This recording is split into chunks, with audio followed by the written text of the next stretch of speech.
the lighting conditions when you're rendering from SketchUp. I'm going to flip to another series of images. So this SketchUp model here, it's a picture of a SketchUp model of a house, shows you that some sort of lighting conditions are already present.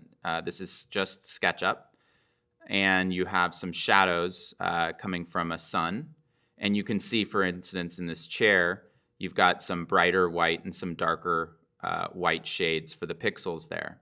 So with basic lighting in SketchUp, you can figure out a little bit of the color of every pixel. Then you use an extension, which we'll talk about throughout the class, so I'll flip to that image.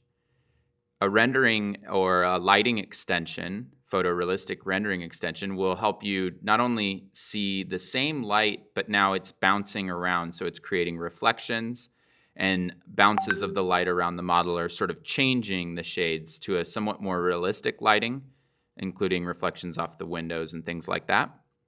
But often when you see a photorealistic rendering, there's a third step, so I'll flip forward one more, that happens in a program like Photoshop or some sort of other post-processing program where backgrounds are added, more ambiance and sort of foggy, hazy type things, and then even contrast in the reflections or a pumping up of lights and things like that. So there are 3 steps, and we'll talk about this throughout the class. There's the step in SketchUp to help figure out some of the basic lighting. Then there's the step in the rendering extension that makes that basic lighting more realistic as it bounces it around the model.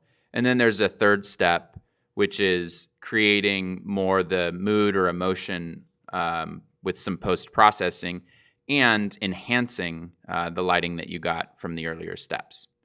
So we'll cover this 3-step workflow throughout the class.